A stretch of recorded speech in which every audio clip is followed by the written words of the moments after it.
সব থেকে বড় প্রশ্ন যে বন্ধু ট্রাম্প কোথাও কি একটা বেগতিক, সেই কারণেই কি নরেন্দ্র মোদী তিনি একেবারে ছুটে গেলেন কাতারের আমিরকে অভ্যর্থনা জানাতে?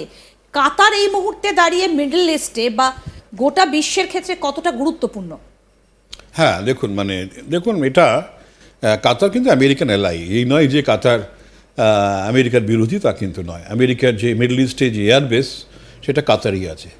কাতার একটা এমনই একটা মিডল ইস্টে সব থেকে ভালো সম্পর্ক আমেরিকার হচ্ছে সৌদি আরবের সঙ্গে, আবার সৌদি আরবের আবার কাতারের সঙ্গে ভালো সম্পর্ক। হ্যাঁ, এই ওখানে নিজেদের নানা ঝামেলা আছে। ইরানই একমাত্র যার সঙ্গে অন্য কোনো দেশগুলো চলে। ইরানের সঙ্গে আবার আমাদের সম্পর্ক ভালো। আমাদের যে পলিসি সেটা সবার সঙ্গে সম্পর্ক রাখা। মিডল ইস্টে আমরা কারোর সঙ্গে সেভাবে ঝগড়াঝাটির মধ্যে নেই।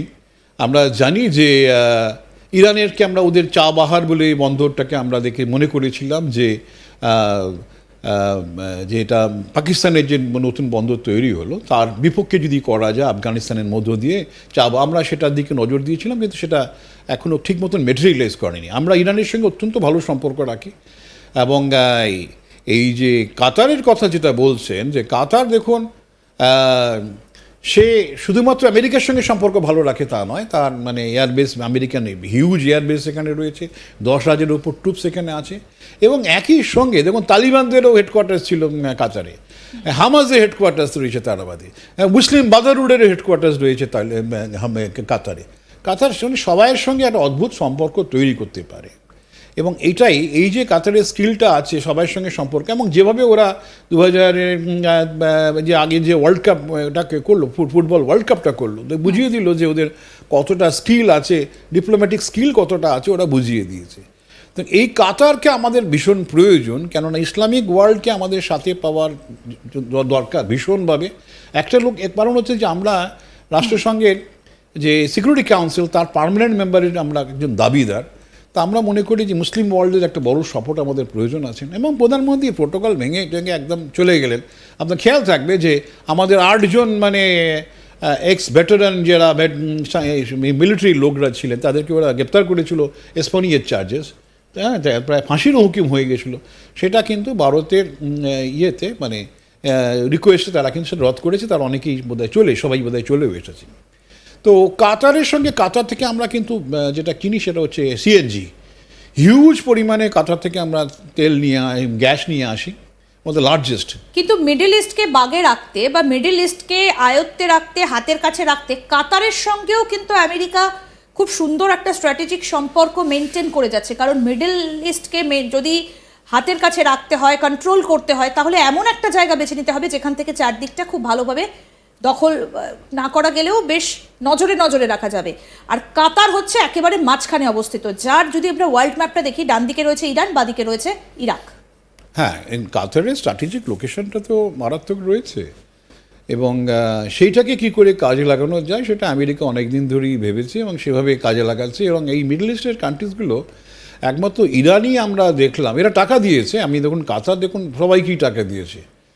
কাতারের বেস্ট ফ্রেন্ড ছিল একটা সময় আসাদের সিরিয়া সরকারকেও, কিন্তু কোথাও কিন্তু সেভাবে ইনভলভ হয়ে যায়নি। কিন্তু ইরান কিন্তু দেখুন এই 3H হামাস, হেজবুল্লাহ, হাউথিস এদেরকে পয়সা দিয়েছে, একদম টেররিস্টদের বিরাটভাবে সাহায্য করেছে। ইরান একটা শিয়া দেশ, তারপরে সুন্নি, পুরো এটা হচ্ছে সুন্নি, মিডল ইস্টটা পুরো সুন্নি মুসলমানদের জায়গা।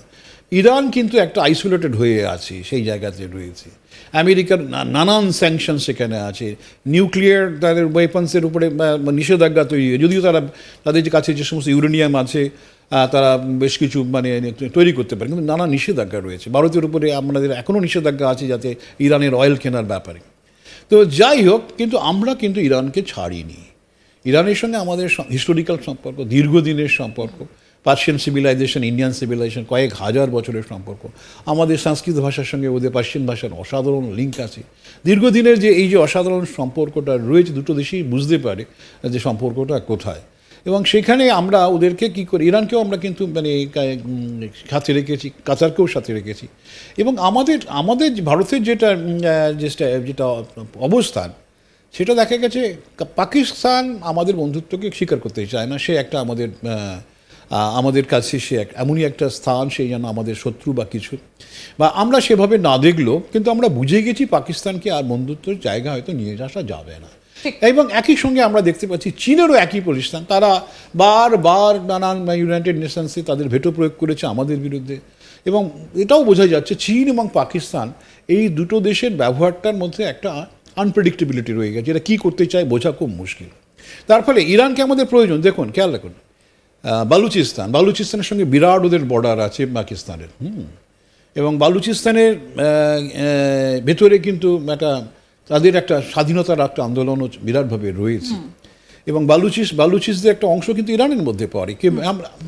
আমাদের এমনই একটা জায়গা ইরানকে আমরা রেখেছি, আমরা কোনো দেশের অখণ্ডতা ভাঙতে চাই না, কিন্তু কেউ যদি আমাদের সঙ্গে শত্রুতা করার চেষ্টা করে, বিপদে ফেলার চেষ্টা করে, তাহলে ইরান আমাদের কাজে লাগবে পাকিস্তানের ব্যাপারে। সুতরাং আমাদেরকে কতগুলো স্ট্র্যাটেজিক এলাকাগুলো ভাবতে হচ্ছে, আগে আমরা কোনোদিন ভাবিনি। আবার সবার সঙ্গে আগেকার আমাদের এটা পলিসি ছিল, সবার সঙ্গে হ্যান্ডশেক করে চলে যেতাম। কিন্তু এখন হচ্ছে আমাদের স্বার্থে আমরা কাকে কখন কী কাজে লাগাবো। এখন দেখুন, আমরা তালিবানের সঙ্গে যোগাযোগ রাখছি, আফগানিস্তানে তালিবানের সঙ্গে যোগাযোগ রাখছি একটাই লক্ষ্য, যাতে করে এরা পাকিস্তানকে বিপদে ফেলতে পারে। আপনারা দেখেছেন অনেক কিছুই পাকিস্তানের তালিবানের সঙ্গে আফগান তালিবানের একটা বিরাট ধরনের বন্ধুত্ব তৈরি হয়েছে, এরা অনেকটা দূর এগিয়ে গিয়েছিল। যাই হোক, এখন ব্যাপারটা হচ্ছে যে আমাদেরকে কাজে লাগানো যেতে পারে এদের বিরুদ্ধে। সুতরাং একই সঙ্গে ব্যবসা বাণিজ্য তো আমাদের নজরে রয়েছেই, ইরানের সঙ্গে যতটা পারা যায়, স্যাংশন যেগুলো আছে এগুলো তো কিছু করার নেই, তার বাইরে কী করা যায় সেটা আমরা দেখছি। এবং একই সঙ্গে আমাদের লক্ষ্য হচ্ছে যে পাকিস্তান যে আমাদেরকে এত ধরনের বিব্রত করছে, তাকে যদি আমরা পেছন থেকে আমরাও বিব্রত করতে পারি, সেই স্ট্র্যাটেজিটা কিন্তু আমাদের। কিন্তু কোথাও কি এই স্ট্র্যাটেজিগুলোর মধ্যে মনে হচ্ছে যে মিডল ইস্টকে তো আমেরিকা হাতের কাছে রাখতে চাইছে, এটা অনেকদিন ধরেই চলছে ইরান ইস্যুতে, কিন্তু কোথাও কি বাংলাদেশ এক্ষেত্রে বেশি ইম্পর্টেন্ট? কারণ ভারতের সঙ্গে বন্ধুতার থেকেও কি বাংলাদেশ দখল করাটা বেশি ইম্পর্টেন্ট চীনকে চাপে রাখতে আমেরিকার কাছে? কারণ একদিকে ভারতের সঙ্গে বন্ধুত্বতা দেখাচ্ছে, অন্যদিকে বাংলাদেশ ইস্যুটা সম্পূর্ণটা নরেন্দ্র মোদীর ওপর ছেড়ে দিচ্ছে। ডোনাল্ড ট্রাম্প বার্তা দিয়েছিলেন যে বিশ্বে এবার যুদ্ধ বন্ধ হোক। তিনি বলছেন তিনি রাশিয়ার সঙ্গে বৈঠকে বসবেন, কিন্তু সেখানে ইউরোপীয় ইউনিয়নের কেউ থাকবে না, ইউক্রেন থাকবে না। এই বার্তাগুলো থেকে কি বিষয়টা স্পষ্ট হচ্ছে? দেখুন, বাংলাদেশ তারও একটা স্ট্র্যাটেজিক ইম্পর্টেন্স আছে, ভীষণভাবে ইম্পর্টেন্স আছে। এবং চীনকে যদি আমরা তার যে এক্সপ্যানশনারি ভাবনা, আগ্রাসনী ভূমিকা রয়েছে পুরো সাউথ এশিয়া এবং ইন্ডিয়ান ওশেন রিজিয়ন, সেটাকে আটকাতে গেলে বাংলাদেশের একটা সহায়তা প্রয়োজন, বাংলাদেশের জিওগ্রাফিক্যাল লোকেশনটা প্রয়োজন, বাংলাদেশের 17-18 কোটির একটা মানুষের বাস, একটা সিগনিফিক্যান্ট অ্যামাউন্ট অফ মিডল ক্লাসও সেখানে তৈরি হয়ে গেছে। সুতরাং বাংলাদেশে দেখুন, যেটা আমেরিকা যেটা মনে করে, ভারতও একই ধারণা যে আমরাও কিন্তু ভালো ব্যবসা করি বাংলাদেশের সঙ্গে। যা প্রসঙ্গে জানি রাখি, আমরা কিন্তু অনেক দেশের থেকে বেশি ব্যবসা করি, $16 বিলিয়ন আমরা কিন্তু সেখানে বিক্রি করি, বাংলাদেশে বড় মার্কেট আছে।